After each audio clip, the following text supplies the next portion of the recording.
બોળચોથ વ્રત કથા. સાસુ અને વહુ હતા. શ્રાવણની અંધારી ચોથ આવી. સાસુ નદીએ નાહવા નીકળી. જતાં જતાં કહેતી ગઈ, વહુ ગૌલો ખાંડીને રાધી રાખજે. એમના ઘરમાં એક ગાય હતી. ગાયના વાછરડાનું નામ ગૌલો હતું. વહુ વાછરડાને ખાડી હાલડામાં ચૂલે ચરાવ્યો. વહુ ભોળી હતી. સાસુએ કહ્યું કાંઈ અને સમજી કાંઈ. સાસુએ ઘઉંનો ખીચડો રાંધવા કહ્યું, ત્યારે વહુ વાછરડો રાંધ્યો.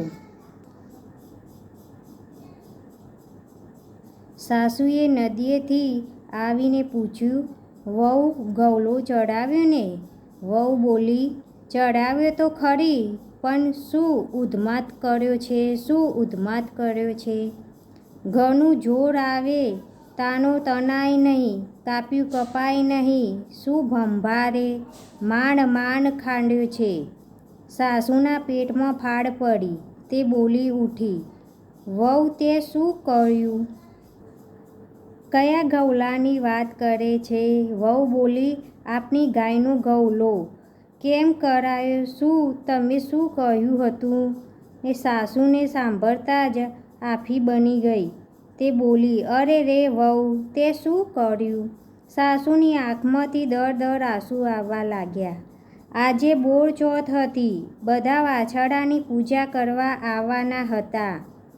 એમને મોઢું શું રીતે બતાવવું? સાસુએ ગૌલાને હાડલામાં ઘાલ્યો. હાડલાને ટોપલામાં મૂકી વહુના માથે ચડાવ્યો અને હાલતી નીકળી.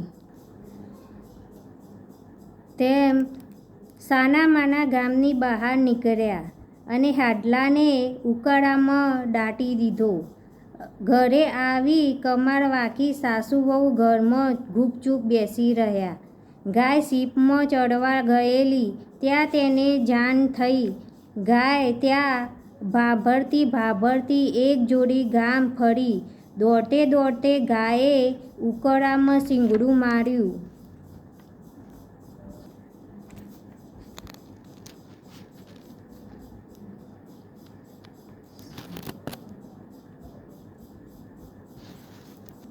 શીંગડું મારતા હાડલું ફાટ્યું અને હડક કરતું વાછરડું કૂદીને ઊભું થયું.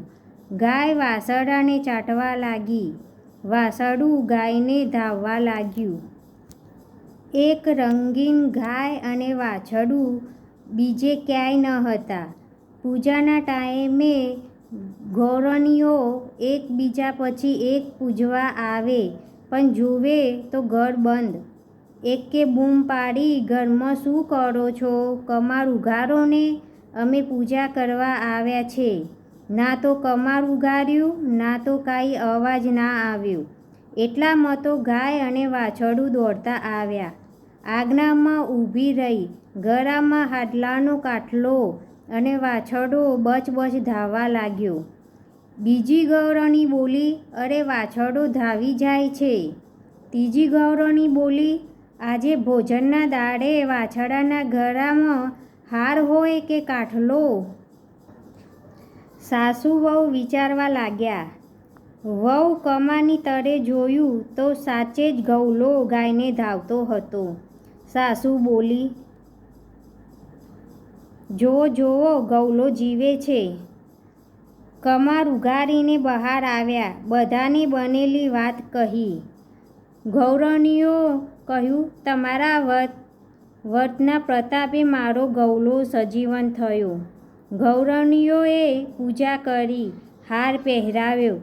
ગાયના કાનમાં કીધું, ગાય માતા, સત તમારું, વ્રત અમારું.